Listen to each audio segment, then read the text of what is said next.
Boa noite. Estou desativando aqui os comentários para ficar melhor. Eu expliquei para o pessoal, senão a gente não consegue fechar o raciocínio, né? Claro, É, claro. eu estou falando para o pessoal, antes de você se apresentar aí, estou falando com o pessoal que, primeiro, é importante todo mundo saber que a gente pode ser que fale o que muita gente não quer ouvir, né? Porque o nosso objetivo nessa live é esclarecer. Não é sair fazendo a lacração para viralizar. Não é isso. Nós queremos esclarecer como funciona no direito penal, eu como professora de direito penal e o professor Rodrigo Belo como professor de processo penal, esclarecer as questões processuais. Vamos chegar à audiência, vamos comentar algumas situações da audiência, mas eu não tenho de forma alguma o objetivo aqui de sair lacrando e nem o professor Rodrigo Belo. Pelo contrário, a gente tem aqui um dever ético de trazer para vocês com técnica como funciona o que é o crime, porque aqui a gente sabe também que a comunidade não é só formada de advogados, né, Rodrigo?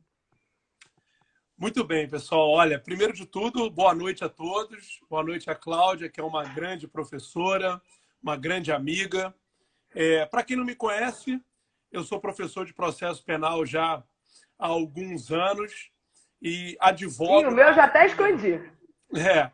Advogo na área criminal e confesso a vocês que em determinado momento da minha trajetória me dediquei mais à parte acadêmica e agora, de uns meses para cá, sou advogado atuante nas trincheiras. E eu quero deixar bem claro, num primeiro momento, até porque eu, graças a Deus, eu não tenho esse tipo de preocupação. Eu confesso, Claudinha, que quando a gente conversou sobre o assunto hoje, eu fiquei muito preocupado de algumas pessoas pensarem assim: ah, ele está aproveitando o que aconteceu para fazer uma live. Olha, gente, para quem não me conhece, eu não tenho preocupação nenhuma com o número de seguidores. Quem está me seguindo é porque, por algum motivo, gosta do meu conteúdo jurídico e também humano. E o meu grande objetivo de fazer a live hoje com a Cláudia foi justamente achar, né? Estou convicto de que qualquer tipo de preconceito a gente precisa conscientizar as pessoas. Não é porque eu sou branco, hétero e moro num lugar de classe média que eu não posso ficar indignado com posturas alheias. Eu tenho me cobrado muito a diminuir o meu preconceito estrutural, o meu racismo estrutural, o meu machismo estrutural. Então, eu acho que a gente precisa se unir para falar sobre isso, porque a gente vai falar hoje, como bem a Claudinha falou, dos aspectos técnicos. A gente não está aqui para popularizar a live. A live aqui é para quem quer entender juridicamente o que aconteceu. Uma denúncia do Ministério Público, que num primeiro momento pediu a condenação e que depois, nos memoriais, pediu a absolvição. O Ministério Público pode fazer isso? Pode fazer isso. Ah, mas eu estou revoltado com a postura do Ministério Público. Isso é um outro assunto. A opinião que a gente tem sobre a atuação do Ministério Público ou de quem quer que seja, cada um tem o direito de ter a sua. E é muito importante a gente poder respeitar a opinião do próximo. Então, o meu objetivo hoje foi me colocar à disposição para a gente falar sobre esse assunto que motivou, a decisão motivou a gente falar desse preconceito estrutural que existe. E eu estou muito honrado de estar dividindo aqui essa live de hoje com uma mulher estudiosa, diga-se de passagem, e que merece todo o nosso respeito. Vamos lá, Meu Claudinha. amigo, obrigada. Acho que não tinha uma pessoa mais correta para a gente dividir isso aqui, até porque foi o que eu estava falando. Eu quis convidar um professor homem para que pudesse também mostrar o seu lugar de fala, porque vocês têm lugar de fala sim nesse momento, tá? Eu sofro preconceito, já sofri preconceito por ser mulher, professora de direito penal, advogada criminalista, e nem por causa disso eu vou ficar me lamentando, né? Então, eu me sinto no direito de falar do racismo sendo loura, assim como eu entendo que você tem direito de falar sobre o machismo e criticar o machismo sendo homem. Então, eu acho que é muito importante a gente levar essa consciência às pessoas e mais. O grande problema que as redes sociais hoje em dia têm trazido, né? É preocupante muitas vezes quando a gente vê que as redes sociais, elas, ao invés de informarem e terem uma preocupação de levar uma informação adequada, levam uma informação muitas vezes distorcida para que as pessoas ganhem seguidores. E a gente não está preocupado com isso. Então, para quem achou que a gente vai falar aqui o que quer ouvir, nem precisa continuar na live, porque a gente vai fazer aspectos técnicos. Muitos me perguntaram, Belo, se a gente teve acesso à sentença. Sim, nós tivemos acesso, nós lemos a sentença, tivemos acesso aos memoriais, mas nós não conhecemos o processo. Então, é muito importante que a gente esclareça isso também. Então, não temos como fazer análises muito profundas, técnicas, de um processo que nós não conhecemos. É até antiético a gente fazer isso, né? Então, a gente dividiu a live de que forma? Como é que a gente estruturou um roteiro, porque é um tema extenso, para vocês terem uma ideia. Eu dou aula na Escola da Magistratura sobre estupro, né? E é até engraçado a gente falar isso, né? Eu dou aula sobre estupro, mas eu dou aula sobre estupro na Escola da Magistratura e eu dou uma aula de quase 2 horas. Ou seja, é um tema muito extenso, é muito rico para se falar, mas a gente dividiu, logicamente, já lembrando que muitos de vocês são leigos. A gente tem aqui um público de leigos, de estudantes de direito, advogados, mas a gente tem que lembrar que a galera também precisa entender o que a gente vai falar, né? Então, como é que a gente dividiu? A gente primeiro vai falar do estupro, né? Do crime de estupro. Depois o Belo vai falar um pouco sobre questões processuais, não é isso? E aí depois a gente vai entrar, de fato, na audiência em si e vai analisar o que aconteceu, tá? Então, dessa forma que a gente vai dividir, dando tempo, como eu falei, eu vou deixar para vocês, vou abrir a caixinha de perguntas, eu já vi aqui que a gente já está com um monte de perguntas aqui, fico muito feliz com a participação de vocês, mas não dando tempo da gente responder, ou ao longo da live, algumas perguntas eu de fato não vou colocar aqui, porque a gente já vai ter respondido. Quem continuar com a dúvida, ou para o meu Instagram, ou para o Instagram do professor Belo, que com certeza a gente vai responder para vocês. Ô, Claudinha, se você me permite, que é nesse momento de esclarecimentos, de uma live séria que a gente está fazendo, uma coisa que me preocupou muito hoje foi a forma com que a gente recebeu essa informação. Isso.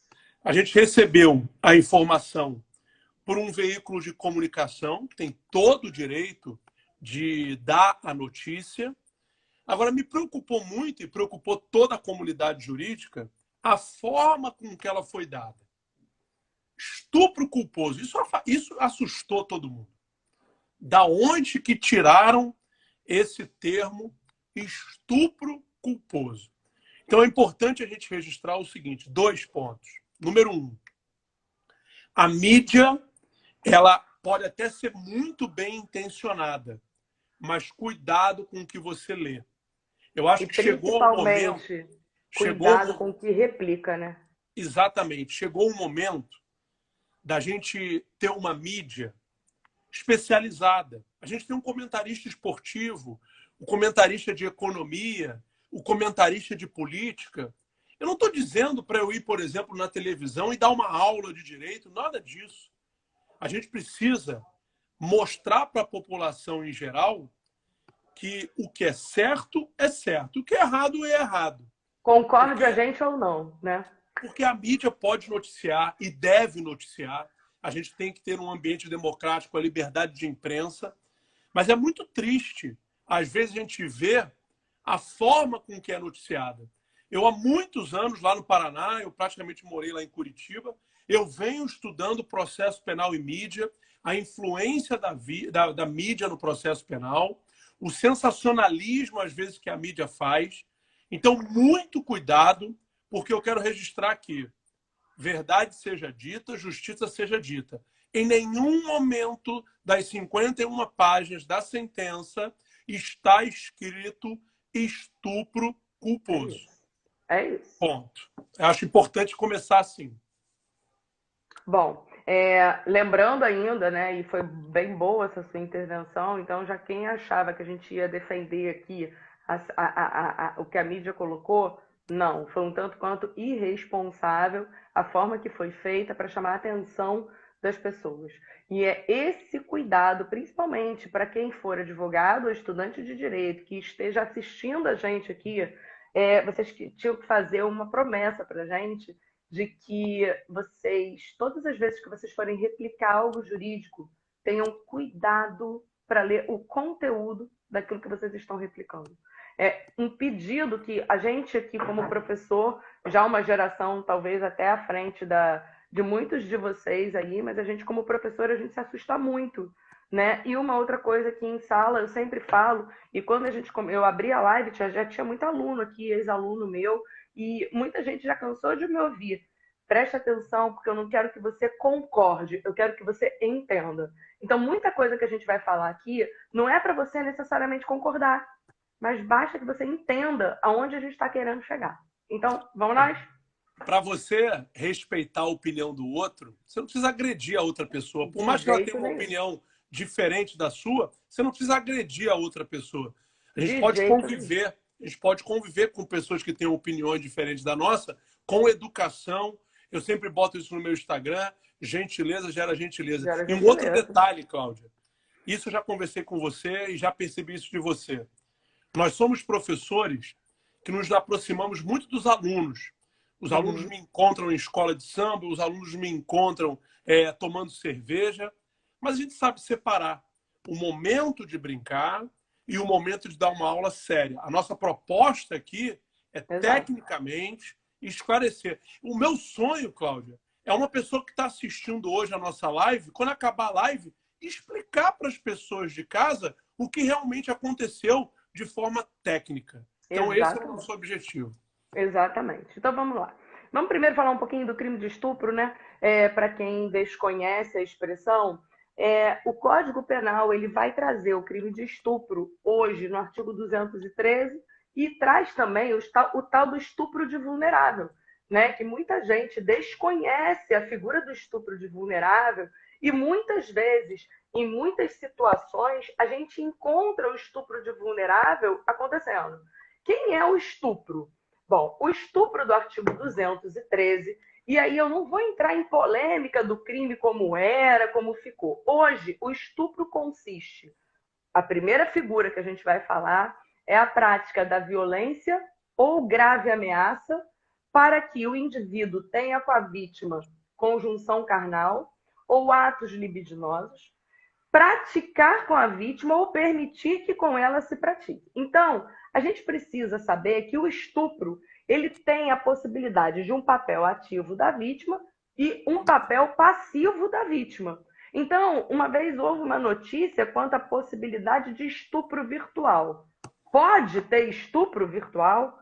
Pode. Pela redação do 213 do Código Penal hoje, é possível a gente falar de estupro virtual. Por quê? Porque quando a vítima é constrangida mediante violência ou grave ameaça a praticar um ato libidinoso diverso da conjunção carnal. Então, o 213 do Código Penal, ele trouxe uma alteração e essa alteração, quando chegou, ela permitiu essa possibilidade. Mas a gente não mata o estupro aí. A gente vai ter também o crime do artigo 217-A, que é o chamado estupro de vulnerável. Então, o estupro de vulnerável, outro dia eu até fiz um vídeo que eu adoro pegar as brechinhas na lei, né? E eu fiz um vídeo outro dia falando justamente de uma falha do 217-A. Por quê? Porque no 217-A não se exige violência nem ameaça.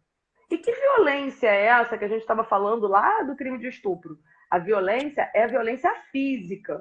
Porque ele fala da violência física e ele fala da grave ameaça. O 217A, ele fala ter conjunção carnal ou praticar outro ato libidinoso com menor de 14 anos. Quando ele fala com menor de 14 anos, repara que a vítima, no dia do aniversário dela de 14 anos, ela já é maior de 14. Então, a partir do momento que no dia do aniversário dela de 14 anos, ela sai dessa figura. Mas essa figura não para por aí.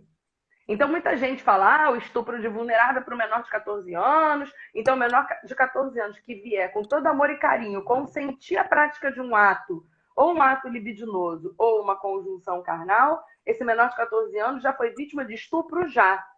E eu até brinco, sabe, Belo, das minhas aulas, que eu falo assim, você que tem seu filho, 18 anos, você se esforçou, deu um carrinho pro teu filho chegou na boate, conheceu a garota, e aí a menina enrolou ele levou a menina para a primeira noite dele.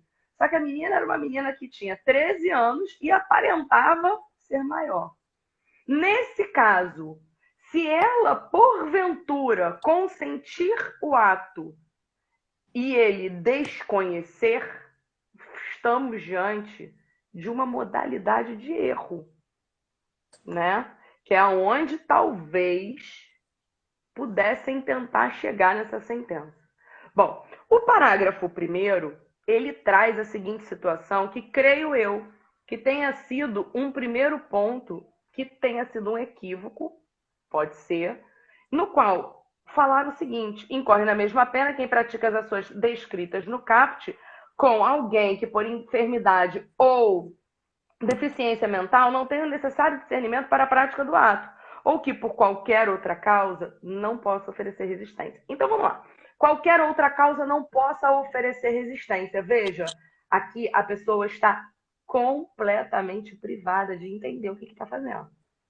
Então, o consentimento dela não é um consentimento válido. Ela não pode fazer um consentimento. Mas veja, ela estava toda feliz, veja bem. Será que ela tinha a capacidade de entender o que ela estava fazendo? Será que ela tinha, naquele momento, a possibilidade de oferecer resistência? E aí vem uma primeira pergunta, né? A mulher bebeu. O fato dela ter bebido já caracteriza um estupro de vulnerável? Olha o que ele fala. Ele traz, ou por qualquer outra causa, não posso oferecer resistência. O simples ato de alguém beber não faz com que essa pessoa tenha 100% da sua privação de resistir. Então, veja, ela bebeu, mas ela não estava fora de si. Estou dando um exemplo, não estou dizendo o que aconteceu, pelo amor de Deus, porque foi o que eu falei, eu não estou com processo. Mas a pessoa bebeu e simplesmente, ela naquele momento, ela consentiu. Ela bebeu, mas ela sabia o que estava acontecendo. Tem estupro? Não. Não tem.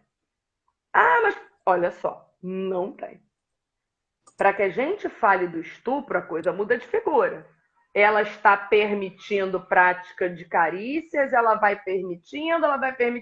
Um dado momento, o cara vai além daquilo que ela permite. Se ela diz não, não é não. Então, o não tem que ser respeitado. Mas ela deu corda. Mas não interessa. Não, eu não quero. Não é não.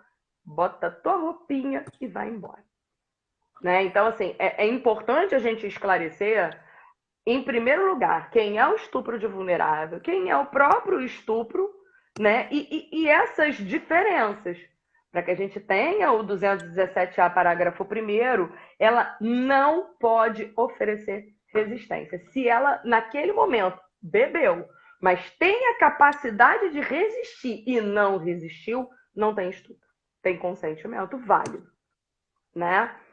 Bom, para que a gente tenha o crime de estupro, aí eu acho que o Belo agora vai falar muito bem sobre isso. O problema do estupro é que ninguém está estuprando outra pessoa no meio da praia, no meio da rua. E normalmente essas relações acontecem naquilo que a gente chama da clandestinidade. E a grande dificuldade de prova está aí. Então, Belo, acho que agora a questão probatória acho que pode entrar um pouquinho para você, né? Sim, sim. Primeiro, Cláudia, é uma coisa que eu confesso que eu fiquei muito mal hoje à tarde. Deixei até um pouco de lado o escritório. Justamente essa questão do incentivo suscitado na audiência, que foi algo nebuloso, da mulher ter incentivado qualquer tipo de intervenção. Isso, para mim, é de um absurdo que me envergonha. Me envergonha como homem, me envergonha como filho da minha mãe, que me ensinou a respeitar a mulher desde pequeno. Me envergonha como brasileiro, porque é muito triste a mulher ter uma postura, ela ter uma roupa, ela ter uma sensualidade que ela tem todo o direito de ter e passar pela cabeça de alguém que isso é um motivador para a pessoa cometer qualquer tipo de crime, seja lá o que for. E quando eu falo crime, Cláudia, eu falo daquela menina que está com uma roupa de ginástica, porque ela está indo para a academia, mas da casa dela até a academia, ela ouve Nossa, uma como a gente gracinha. sofre. Como a Ela gente ouve uma sofre. gracinha. Ela recebe um piscar de olhos. Esse tipo de atitude é de uma vergonha para mim como homem tremenda. Minha mãe me ensinou, Rodrigo, gostou de uma menina? Seja gentil. Olá, tudo bem? Posso conversar com você? Não, eu não estou à vontade. Tá bom, desculpa. Então, é realmente assim estarrecedor o que a gente está vivendo. Olha, eu vou te falar que eu fiquei tão incomodada quanto você, porque não importa se houve uma absolvição ou uma condenação, não importa. Ela ali naquele momento ela tinha que ser respeitada. Ela tinha que ser respeitada como pessoa, como mulher, como vítima e como alguém que procura o judiciário para ajudar. Exato. Não interessa o resultado, mas dentro de uma audiência eu me senti envergonhada como advogada, me senti triste como mulher, e eu vou falar, eu chorei quando eu vi aquilo. Aquilo me incomodou de um jeito que realmente é o mais assustador.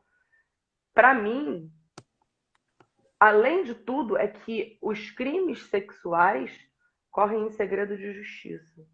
Sim. E isso ter vazado da forma como vazou, isso me incomodou demais.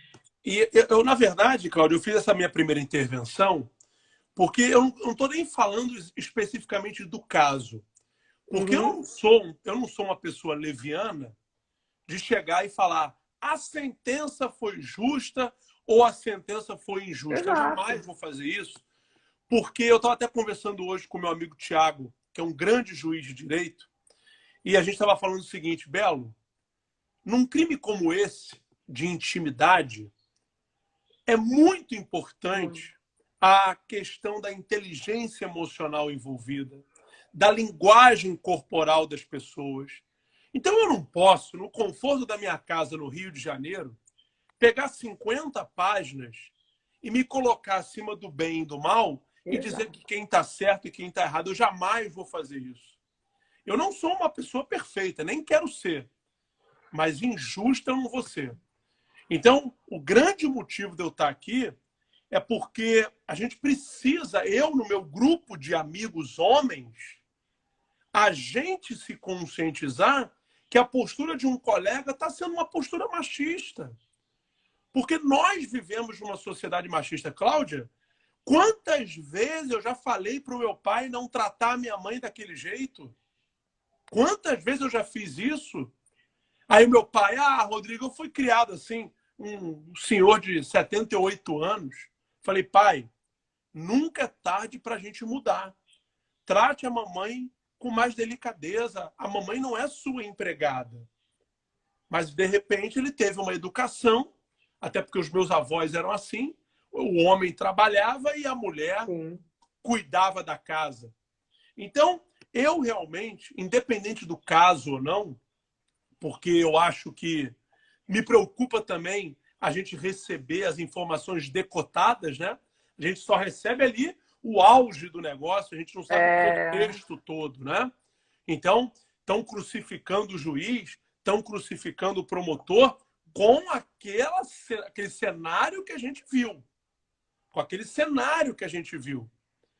Com aquele cenário que a gente viu, me perdoe a sinceridade, mas realmente deveria, com gentileza, doutor, o senhor está se excedendo. fugindo do tema. Doutor, o senhor está se excedendo. Se atenha à prova dos autos. Então, quando a gente fala do aspecto probatório do estupro, eu fico pensando a vítima.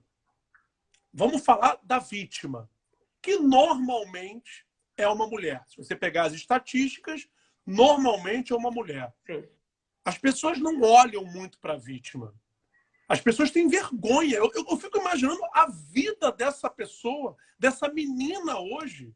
Ela está marcada para o resto da vida. Ah, a Mariana do estupro. É bem capaz da gente, mesmo que não querendo, se direcione a ela dessa forma. Que eu acho um absurdo.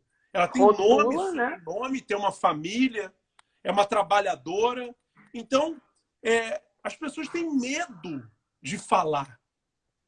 E, Belo, uma coisa importante, só te cortando rapidinho, mas uma coisa importante é o seguinte, isso que você falou.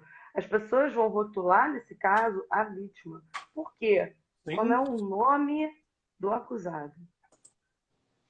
Ninguém sabe. E assim... foi a vítima? Mariana. Todo mundo sabe que a menina se chama Mariana Ferrer. Todo mundo sabe. E me preocupa muito a falta de amparo, e aí a vitimologia explica muito isso, em relação à vítima. Ô, Cláudia, imagina uma menina vítima de um estupro. Como é que se prova um estupro, gente? Uma das formas de provar crime material. Tem que ter perícia. Olha o desconforto que é para uma mulher.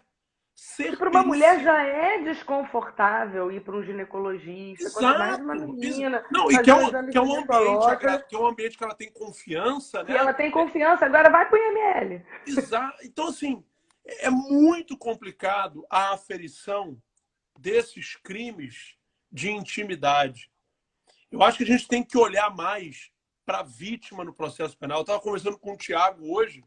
A gente só se preocupou com a vítima em 2008, com o artigo 201. O artigo 201 fala de atendimento multidisciplinar. Será que essa menina não precisaria, mesmo que ela não tivesse sido estuprada? Porque eu não sei se ela foi. Ah, Belo, ela foi ou não foi? Eu não tenho a menor condição de saber se ela foi. Não temos a menor condição de analisar isso. A menor condição de aferir isso. Agora, um atendimento... E aí eu estou falando de humanidade, gente. Porque, olha, as pessoas estão julgando demais. As pessoas não podem julgar sem saber. Tem que ter responsabilidade naquilo que a gente fala. Agora, um atendimento multidisciplinar, até mesmo se ela estiver inventando, ela precisa de um atendimento psicológico. Então, é muito complicado o papel da vítima hoje no processo penal. Você lembrou bem quanto ao 201, e na Lei Maria da Penha, a preocupação com a vítima aconteceu, salvo engano, em 2017, quando o 10A foi inserido na Lei Maria da Penha, mencionando a preferência por mulheres para atendimento de mulheres vítimas de violência doméstica e familiar. Repara que eu, como advogada, muitas vezes eu tenho que virar para a vítima e falar assim, vamos esperar trocar o plantão. É muito triste. Ele não consegue registrar. E nos aspectos processuais, a gente teve uma mudança recente que a ação penal do estupro era um crime de ação penal pública condicionada à representação, pelo menos o estupro simples. Também eu acho um absurdo isso, né? Você colocar na mesma frase estupro simples. Duas palavras completamente antagônicas. Mas o estupro na modalidade simples era um crime de ação penal pública condicionada à representação. A E já vítima era foi de ação ouvida. penal privada, né? E A já vi- foi. Exato. A vítima era ouvida. Olha, você quer? Porque a vítima, às vezes, não quer se expor. O desconforto todo. Hoje, não. Hoje, o estupro é crime de ação penal pública e incondicionada. Eu confesso, com a minha humildade que Deus me deu, que eu não sei se a mudança foi boa ou se a mudança foi ruim. Porque se você olhar para o lado da persecução penal, ela foi maravilhosa, porque agora independe da vontade da vítima. A vítima, Sim. muitas das vezes, era ameaçada e ficava com medo de representar. Então, agora sendo incondicionada, independe da vontade da vítima. Mas olhando para o lado humano, pô, o processo penal precisa ser humanizado. Ainda mais em crimes como esse. Será que a vítima quer? Será que... É claro que em crimes como esse há um trauma. As pessoas não conseguem nem mais voltar ao lugar onde elas foram estupradas.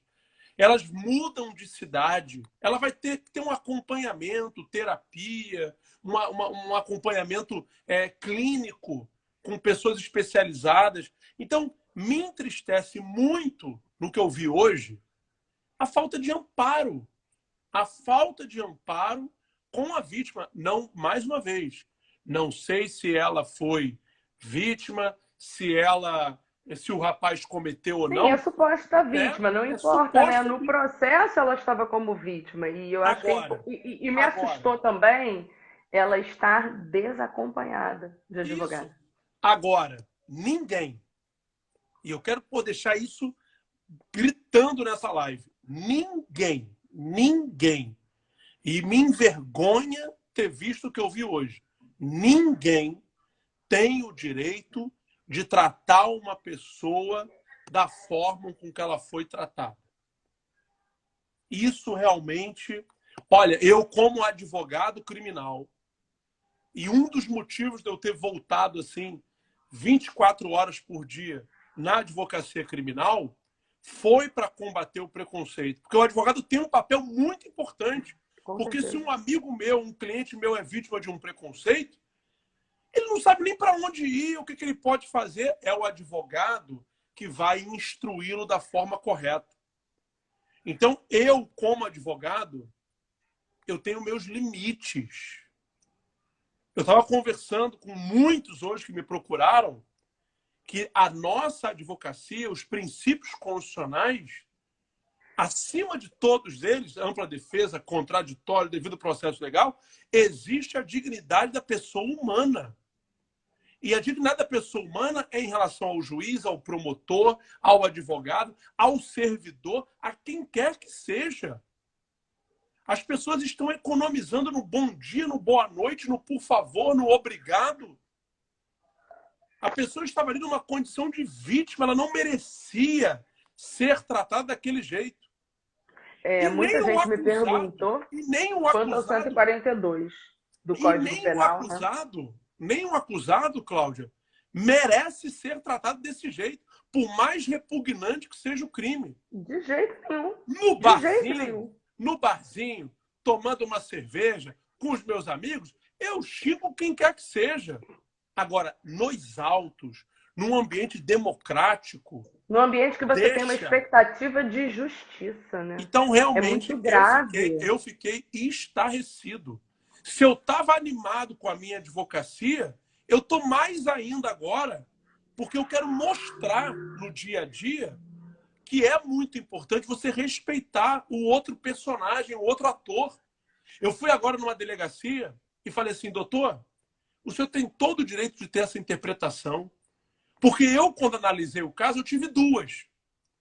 Uma que o senhor está tendo e a outra que eu estou pleiteando, mas o senhor está coberto de razão. O direito penal é subjetivo. Se o senhor teve essa interpretação, é perfeitamente possível. Ele olhou para mim assim e falou, doutor, eu nunca ouvi um advogado concordando assim comigo. Geralmente é briga, é xingamento, é ir para a corregedoria. Falei, olha, doutor, eu com 43 anos, na iminência de fazer 44, eu não quero brigar, não. Eu já fico estressado com o meu time quando perde. Já está de bom tamanho. Porque as pessoas têm que entender o seguinte, Se ele acha que é tentativa de homicídio, eu posso achar que é uma lesão corporal. Vamos brigar com base no conhecimento. Agora, humilhar as pessoas, eu fico indignado, Cláudia. E eu acho o seguinte, se a gente teve uma postura do CNJ hoje, em relação à omissão do juiz, olha, eu quero ver uma postura agressiva da OAB nesse caso. Olha, parece que a OAB já abriu um processo disciplinar. A OAB precisa. E olha, eu vou além. A gente precisa rever isso. Ah, porque ele tem imunidade. Pô, isso então, que eu quero falar. Quer o dizer 142 fala da imunidade, que o advogado teria da ofensa irrogada em juízo no caso da injúria e da difamação. Peraí. Quando a gente fala de ofensa irrogada e em juízo na discussão da causa, aquelas imagens que foram apresentadas não tinham nenhuma ligação com a causa. Ele pegou imagens da moça em que ela postou foto. Ela posta o que ela quiser. A vida é dela. Isso é muito e importante ali não frisar. teve nenhuma interferência no processo. Ele jamais poderia ter pego aquelas imagens e ter humilhado aquela menina da forma como ele humilhou. Ah, mas olha só. Ah, mas não, o Instagram é dela, as redes sociais são dela. Ela posta o que ela quiser. Gostou? Continua seguindo. Não gostou? Não siga. É libertador deixar de seguir. Agora, o que não dá para aceitar é falar que essa pessoa, num abuso de direito, tem imunidade. Ele não tem imunidade, porque ele não estava numa defesa da causa, ele não estava fazendo uma ofensa irrogada no momento em que, em tese, ele estaria em discussão da causa. Ele não estava. Uma coisa é a gente se exaltar quanto ao processo, quanto ao que aconteceu. Então, olha, ele alega isso porque aconteceu isso, ela consentiu sim, ela queria o ato, ela estava gostando. Isso é uma discussão da causa. Agora, humilhar a menina com imagens que não tem nenhuma ligação com aquele processo é apavorante. Essa realmente foi uma postura. Olha, eu não sei, eu não conheço o advogado, é muito difícil falar de pessoas que a gente não conhece, mas julgar uma pessoa pela roupa que ela veste, pela religião que ela tem, pela opção sexual que ela tem, pela beleza que ela tem, pela cor que ela tem, realmente num país como o nosso, rico na miscigenação, rico na multiculturalidade, é uma coisa assim que realmente é vergonhoso. Ele jamais poderia ter feito isso, e com tons de ironia. O tempo inteiro. Você é uma anjinha, se atenha aos autos. Mostre para o magistrado. Graças a Deus, o meu filho. O meu filho não tem uma namorada assim. Eu não tenho uma filha. Que isso? Mostre ao magistrado, né? Então, Cláudia, assim, às vezes dá a impressão que mulher bonita, então, agora não pode mais usar uma roupa que ela gosta de usar. Não pode mais usar. De jeito nenhum. Que tempo é esse que a gente está vivendo? Julgar uma pessoa por causa disso é um tremendo de um absurdo. A postura desse nobre colega, né? Desse nobre colega, realmente, pelo que eu vi, eu acho que provavelmente ele vai se pronunciar, né? E eu não estou condenando ele como pessoa. Estou condenando o ato. O ato. Sim.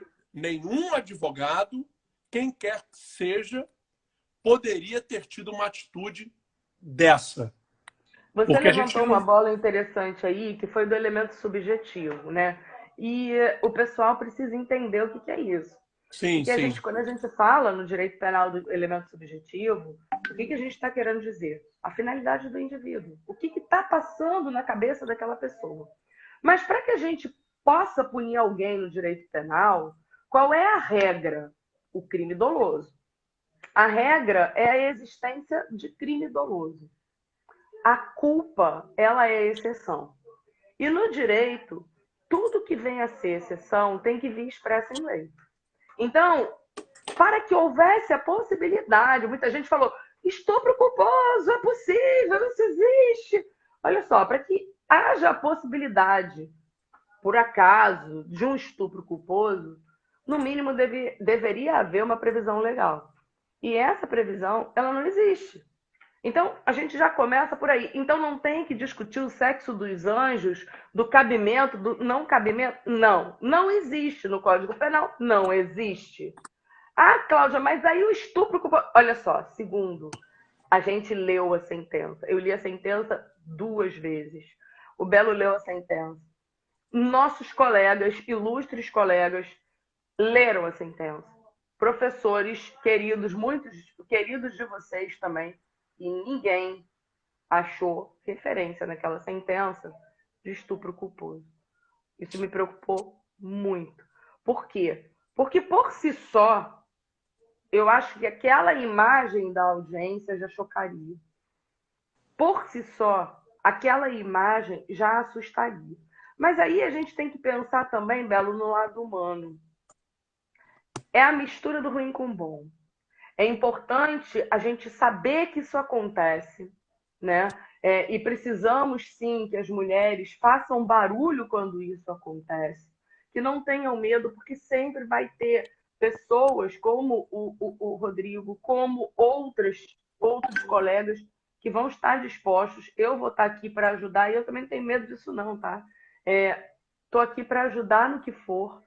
Agora, precisamos que as pessoas façam barulho quando isso acontecer, que não tenham medo quando isso acontecer. Ô, Claudinha, deixa eu te provocar. Isso foi bom. Mas sabe o que é ruim? Essa moça, como você falou, foi rotulada. Essa moça está rotulada. Algo em segredo de justiça que deveria preservar a intimidade e a dignidade. E que talvez ela tenha até se exposto na audiência. E aí, de novo, não vou julgar o que aconteceu, mas muitas mulheres vão à audiência com uma expectativa de privacidade e de intimidade. Aquilo dali vaza. Com o rosto dela, com o nome dela. Ô, Claudinha, deixa eu só te provocar, porque tem muita gente me perguntando, eu estou acompanhando aqui, da onde que tiraram a expressão estupro culposo? Já que ela não tem na sentença, da onde que tiraram, né? Então, na verdade, a gente olhou a sentença e em um determinado momento da sentença, o juiz ele diz assim, como não foi prevista a modalidade culposa do estupro de vulnerável, o fato é atípico. E, Belo, se você reparar na sentença, ele fez uma menção a uma citação de um doutrinador. A questão está, entre aspas, retirando do livro, salvo engano, do professor Kleber Masson. Então, ele sequer, na fundamentação, alegando e se referindo ao caso, ele está falando de estupro culposo. Reparou isso? Ele está numa citação que ele está mencionando. Agora, outra provocação também, Claudinha, que fizeram para mim aqui durante o dia inteiro, que a gente ficou em função disso, foi a questão do erro de tipo, né? A questão do erro, o MP suscitou o erro de tipo que exclui o dolo nas alegações finais. Realmente... vamos explicar para o pessoal o que é o erro de tipo. Isso, explica para o pessoal, por favor. Na verdade, quando a gente fala com o estrangeiro, alguém, mediante violência ou grave ameaça, praticar ou permitir que com ele se pratique outro ato libidinoso, isso é o que a gente chama de tipo penal. E o 217-A do Código Penal, quando ele fala da questão de que a vítima ela não tem a capacidade de resistir, isso, obviamente, tem que ingressar na esfera de conhecimento do indivíduo. Lembra quando eu comecei a live e eu falei assim, olha, mas o garoto, seu filho, que fez 18 anos, que você deu o carro, que ele conheceu a menina, mas ele não sabia da idade da menina, a defesa sempre vai alegar o quê? O erro de tipo. Por quê? Porque ele errou sobre uma daquelas elementares, um dos elementos daquele tipo penal. Então, no momento em que ele desconhecia com relação à idade, ele não pode ser condenado. Agora, ele sabia que a menina tinha 13 anos. A menina consentiu, não importa. Ah, mas a menina, ela já tem experiência sexual. Não importa. Ali, naquele momento, se ele tivesse conhecimento da idade, a menina estaria sendo vítima de estupro. Da mesma forma, se porventura a pessoa estivesse impossibilitada de resistir e ele praticasse o ato tendo conhecimento disso, o estupro estava consumado. A alegação aqui que você levantou foi que haveria um erro de tipo. Ou seja, o que eles estavam alegando? Que ele desconhecia da condição dela, porque ela parecia não estar bêbada. Essa foi uma tese defensiva. E, gente, olha só, isso não é uma aberração jurídica, não. Isso não é. Muito pelo contrário. O que a defesa, quando faz um processo, o que ela tem que fazer? Ela tem que pegar as teses jurídicas para, se não conseguir uma absolvição, buscar a pena mais justa para o réu. É isso que a defesa vai fazer. Então, isso não é uma aberração jurídica. A defesa alegar um erro de tipo não é uma aberração jurídica. E aí, o que diz o artigo 20 do Código Penal? O erro de tipo exclui o dolo, mas permite a punição por crime culposo. Aí ele fala assim, se estiver previsto em lei. Se não está previsto, logo, eu não tenho possibilidade de estupro culposo. Então, essa teria sido a bola levantada aí, se porventura houvesse. Mas parece que a sentença, ela não foi nem nisso, porque a absolvição não foi por aí, né? Na verdade, Claudir, dois aspectos processuais. O primeiro é que foi feita uma perícia e realmente não se verificou o estado de embriaguez. Foi feita a perícia e realmente ela não estava embriagada, o que suscitaria aí uma vulnerabilidade objetiva. Porque também é um complicador muito grande, né? Essa questão da vulnerabilidade. Tem gente que bebe uma tacinha de vinho e fica vulnerável. E fica completamente doido. Então é muito complicado. Eu me lembro até de um caso uma vez nesse programa do Big Brother, que eu costumo não ver, não critico quem vê, mas parece que tinha uma menina também embriagada numa festa, e o rapaz tocou nela e também suscitaram esse tipo de situação. Então, a vulnerabilidade em decorrência da embriaguez é muito difícil a prova. E nesse aspecto do estupro, é a palavra da vítima, são as testemunhas, mas as testemunhas não estavam ali naquele momento. Não estavam. As testemunhas estavam com ela ali antes e depois. Foi ouvido o porteiro, foi ouvido o motorista do Uber, foi ouvido a mãe dela, foi ouvido muita gente, o dono da boate, muita gente foi ouvida. Então, no aspecto da sentença, no aspecto jurídico, não do mérito, a absolvição se decorreu em favor, com base no famoso princípio do indúbio pro réu, do favor rei. Na dúvida, absolve. O juiz, ele entendeu que não tinha provas suficientes para condenar o rapaz. Agora, gente, a gente está falando de primeira instância. Sim.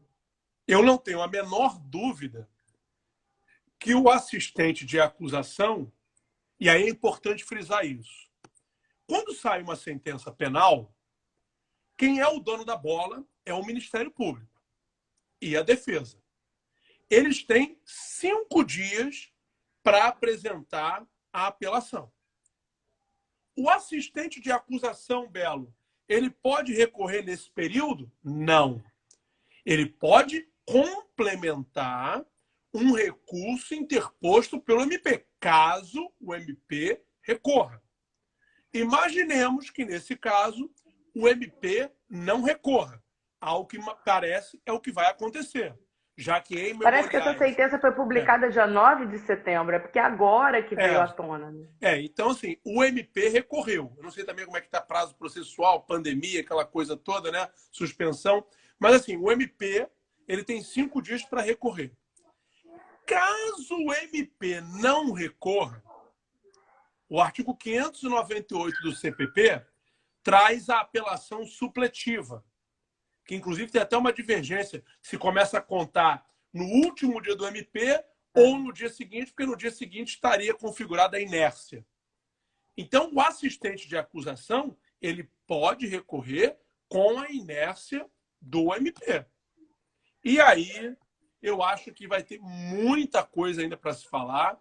E um detalhe que me chamou a atenção na nossa sentença.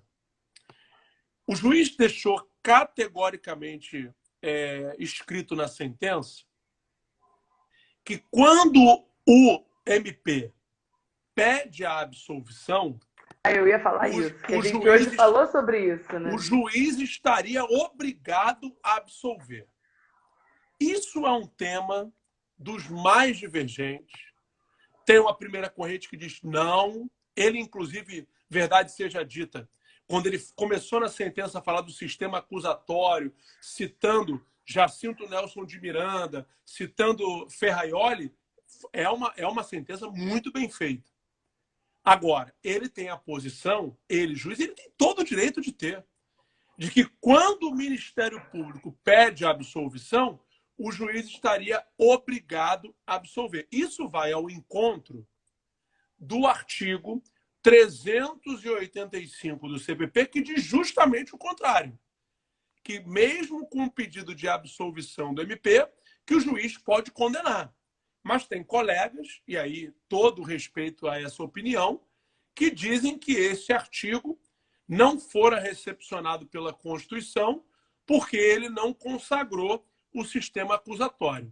Agora, se a gente começar a falar de artigos do CPP que não foram recepcionados pelo sistema acusatório, a gente vai ter que jogar um monte de artigo fora.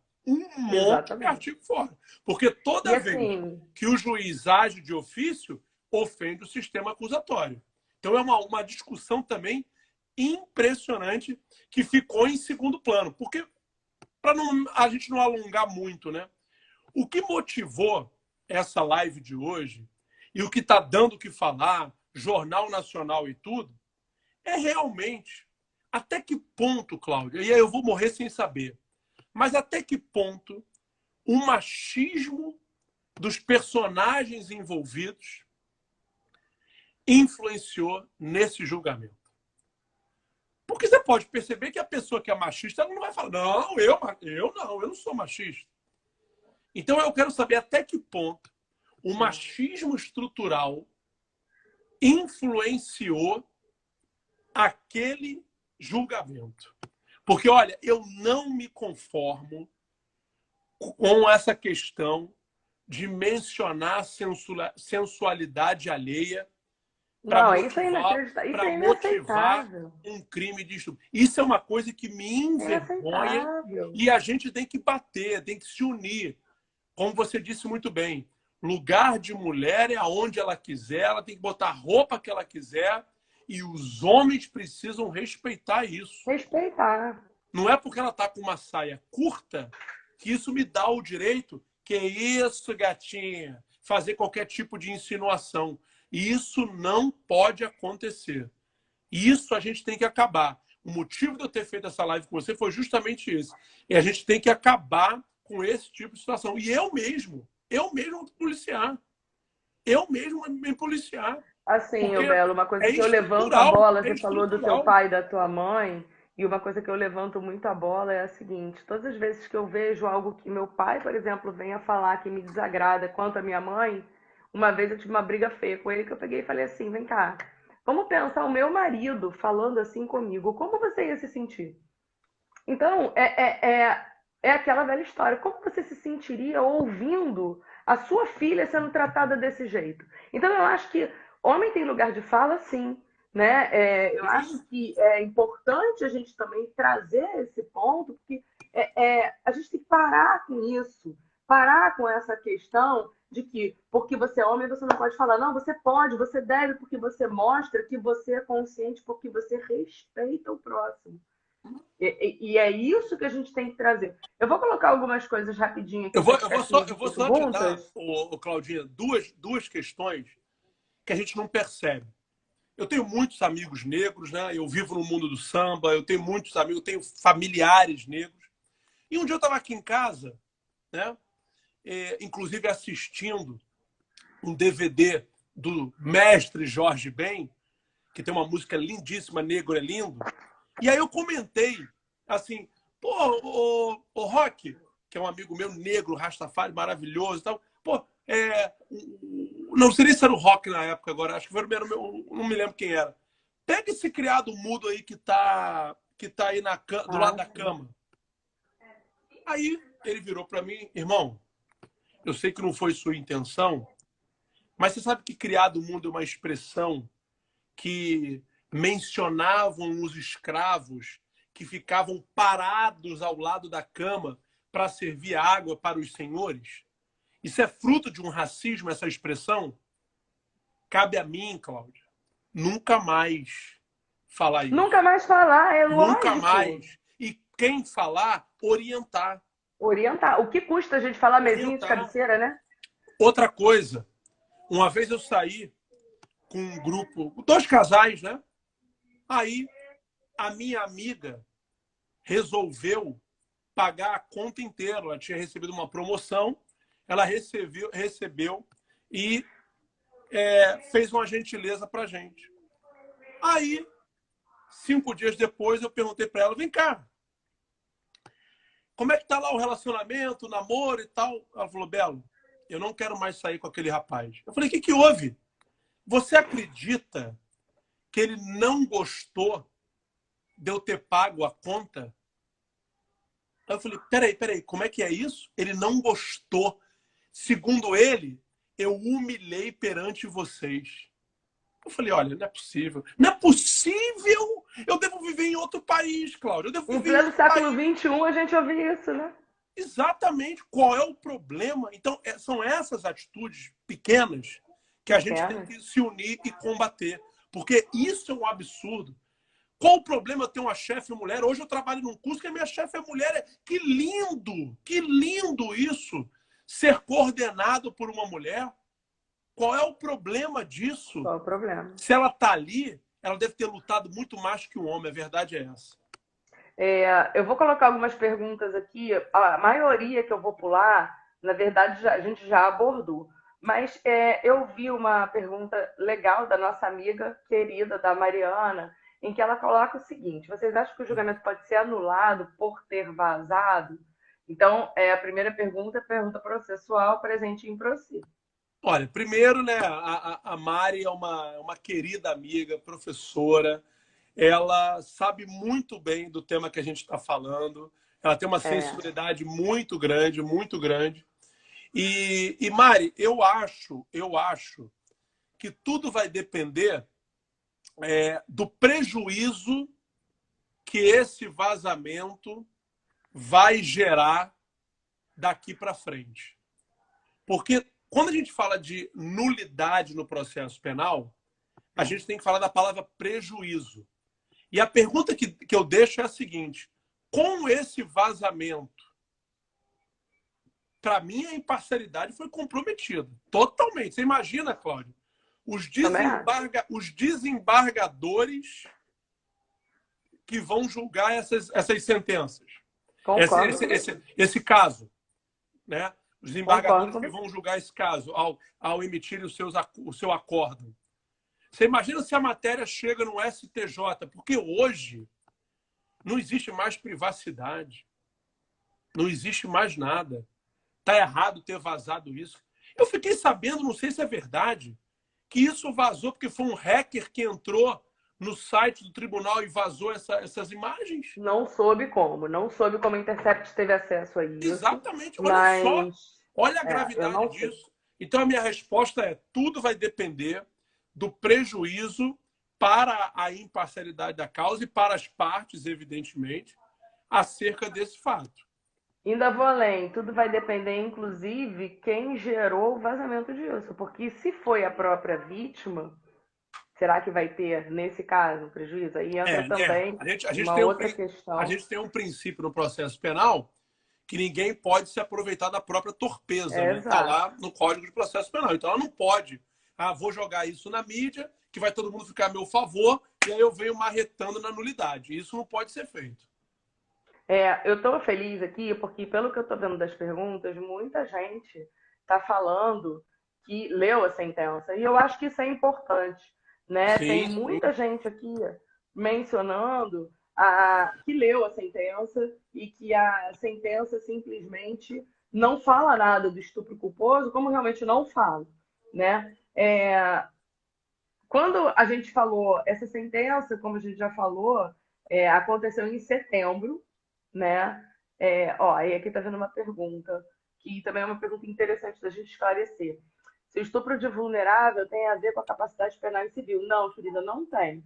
Tá? O estupro de vulnerável, ele está previsto no 217A e ele não está preocupado com a capacidade civil. Aliás, é um erro muito comum que a gente vê acontecer entre o pessoal que estuda direito penal e que está no início, é querer sempre fazer um link com o direito civil, né? E esse link não existe, tá? Esse link a gente não pode fazer.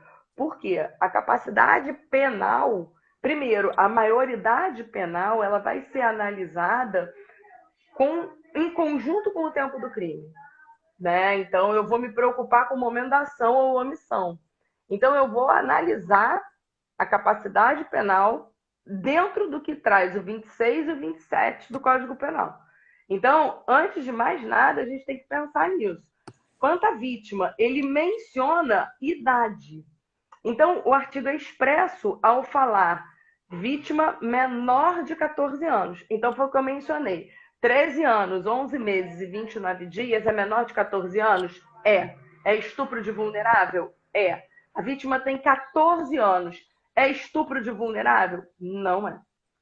Tá? Então, e aí a gente já muda a dinâmica da coisa. Muita gente costuma ficar com dúvida com relação a isso, e acho que é legal a gente levantar essa questão, né? Eu acho que o leigo, muitas vezes, ele leva isso, ou é muito comum no início da faculdade a gente ouvir. Tem muitos aqui falando que realmente a assistente da acusação, mencionou aqui a Tainari, que eu desconhecia dessa informação, a própria Mariana seria assistente de acusação. Porque eu já ouvi, inclusive, que ela teria sido indeferida, né?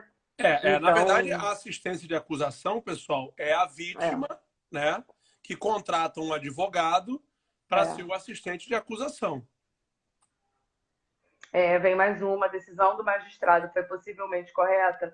Olha, pelo que a gente analisou, pelo que a gente leu, tecnicamente, foi aquilo que eu falei. Eu não vi o processo, então eu não posso dizer que a sentença absolvendo ou condenando, a condenação, a absolvição está correta. Eu não posso dizer isso, porque eu não vi o processo, né? Agora, a partir do momento em que a gente faz uma análise, a sentença está bem fundamentada, inclusive. Eu acho que, na verdade, a pergunta dele também, né, posso estar errado, a verdade é o seguinte: justiça da decisão, a gente pode passar a noite inteira discutindo aqui. Discutindo, exato. Porque, gente, quando o magistrado vai julgar, ele tem duas opções: ou condenar ou absolver. Então, ele optou pela condenação com base em falta de provas. Entendeu? Então, a justiça, o mérito da decisão, e aí eu quero deixar, porque eu realmente fiquei muito comovido com o que eu li, e eu tenho certeza que você também ficou, e muita gente ficou, com a humanidade da professora Andréa Pachá, que ela falou, Sim. né? Que ela falou o seguinte, abre aspas, né? Porque quando a gente cita uma pessoa, a gente tem que fazer referência e citar aspas. Olha, ouçam bastante atentamente o que ela falou. Não parece ser o caso de discutir o erro ou o acerto da sentença criminal, mas a crueldade praticada pelo Estado durante a instrução. Inaceitável. Se formos conduzir o debate para a técnica jurídica, esvaziamos o machismo e a misoginia que são relevantes nesse momento. Então, realmente, ela foi de uma precisão. Ela foi cirúrgica, ela foi perfeita. Cirúrgica. É o que a gente está tentando fazer aqui. Eu não vou me conformar, e aí eu falei isso, deixei no ar, até que ponto o machismo deste magistrado, deste promotor, deste advogado, influenciou nesse julgamento. Exato. Essa que é a questão. E eu, como homem, eu preciso lutar contra isso, porque eu não quero ver isso na sociedade. Eu não quero ver isso. O Eduardo perguntou aqui o seguinte: ele não deveria responder pelo excesso? Então, Eduardo, possivelmente vai haver uma apuração disso, foi como a gente mencionou, parece que a OAB de Santa Catarina já está buscando e o CNJ também está averiguando para ver o que aconteceu.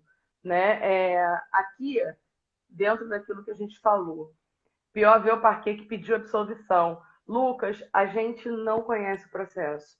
É, às vezes, comum acontecer, de fato, e eu gosto de contar uma história, até para a gente poder finalizar, que a gente já está com mais de 1 hora de live, Sim, sim. e aí eu vou desativar os comentários para agradecer, mas uma vez eu atuei num processo, que foi um processo muito curioso. Esse processo, um rapaz com dinheiro, com uma ótima condição financeira, saiu com uma moça, e essa moça, estou tentando arrancar a caixa de pergunta daqui e não consigo. Essa moça saiu com ele, tudo e tal, e aí acabou a noite. Ele ia levá-la em casa, eles tiveram relações sexuais, ele ia levá-la em casa, e ela pediu para ficar num posto de gasolina. Escuta isso. E isso que eu tô falando, gente, é lá para 2004, 2003, 2004, tá? Tem bastante tempo. Como a gente está falando aqui, a gente já atua há um tempo, né? Então, a gente também traz uma bagagem interessante. E foi quando eu mudei um pouco também e parei de pré-julgar e passei a exercer a escutativa, sabe, Belo? Porque isso é importantíssimo pra gente, né? E aí o que aconteceu? Essa moça pegou, ele deixou essa moça no posto de gasolina. Essa moça foi à polícia e com toda machucada e foi fazer a notícia de que ela teria sido vítima de estupro. Fez o exame de corpo de delito, constatou que tinha tido uma conjunção carnal recente, tinha sêmen, vestígios, aquela coisa toda. Bom, o rapaz foi denunciado por estupro. Quero lembrar vocês que estupro é crime hediondo e lesões corporais. Por quê? Porque as lesões que ele foi denunciado seria não decorrente do estupro, mas as lesões seriam porque ela estava com o rosto muito ferido. Bom, perceberam na perícia que aí tinha alguma coisa errada. E o advogado, então, dele, um excelente advogado, não agiu desse jeito, mas ele pediu acesso às câmeras de segurança do posto de gasolina. E quando ele teve acesso às câmeras de segurança do posto de gasolina, a moça foi deixada no posto em perfeitas condições. E ela se feriu para acusar o rapaz e conseguir dinheiro. Então, essa colocação que o Lucas fez, infelizmente, a gente tem sim, né, que ter muito cuidado com certas posturas e certas análises. E a gente não pode prejulgar nunca. Então, foi o que a gente começou falando. A gente não conhece o processo. A gente não conhece o processo. Crimes cometidos na clandestinidade, crimes praticados em 4 paredes. São crimes muito difíceis de você conseguir fazer uma análise perfeita, né? E, sim, naquele momento, foi um momento em que o promotor pediu absolvição e o indivíduo foi absolvido, né? E foi apurado lá da denunciação caluniosa praticada pela moça e tudo, enfim, seguiu um outro rumo. Mas repara que nós, mulheres, também temos que tomar cuidado para não enfraquecermos o movimento feminista, né? Porque, infelizmente, muitas vezes o movimento pode ficar enfraquecido por conta de algumas pessoas até mesmo que querem aparecer, algumas pessoas que querem, enfim, chamar atenção de alguma forma. Então, eu vou desativar aqui ativar os comentários. Queria, nesse momento, de coração, agradecer a todos vocês que ficaram aqui, assistiram até agora, porque, ó, mais de 1 hora de live, né? Então, fico muito feliz. Belo, fico muito feliz por você ter aceito o convite, né? Acho que é um tema que ele é importante pra caramba. é um tema esclarecedor. Eu acho que a gente não pode se calar. E foi o que eu falei, é a mistura do ruim com o bom, né? Foi ruim porque, infelizmente, a moça foi exposta. Mas foi bom para a gente poder também se conscientizar muitas vezes que algumas coisas são feitas e a gente tem que tomar muito cuidado na informação que divulga, né?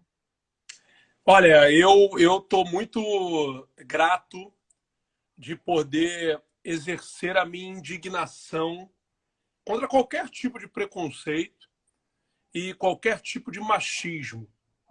Quero primeiro agradecer a Cláudia, ao pessoal do Amo Direito, a Ana, o Maicon, e queria deixar uma mensagem, principalmente para as mulheres. Jamais, jamais deixem que alguém as maltrate. Jamais deixe que alguém humilhe vocês. Porque as mulheres, elas merecem isso aqui, ó. Isso aqui. É isso que as mulheres merecem. Eu tenho aqui na minha casa, eu sempre compro uma vez por semana, e as mulheres merecem carinho. Então, o que me motivou a fazer essa live foi justamente poder, como homem, ajudar esse machismo estrutural. Eu estou realmente muito triste, muito chateado com o que eu vi, e eu quero, de uma vez por todas, usar a minha advocacia para lutar contra qualquer tipo de preconceito. Boa noite a todo mundo desse Brasil maravilhoso. E olha, quando isso tudo acabar, a gente vai se encontrar nas palestras, a gente vai Se tirar Deus muita quiser. foto, porque eu estou com muita saudade de ver os Ai, meus também, alunos sentindo muita queridos. falta de aglomerar, de abraçar meus alunos, né? Daquele palco. Isso a gente está realmente carente. Obrigado, gente. Tchau, Obrigada, um Claudinha. beijo para todos. Tchau, Belo. Tchau, Beijo para tchau. vocês. Boa noite.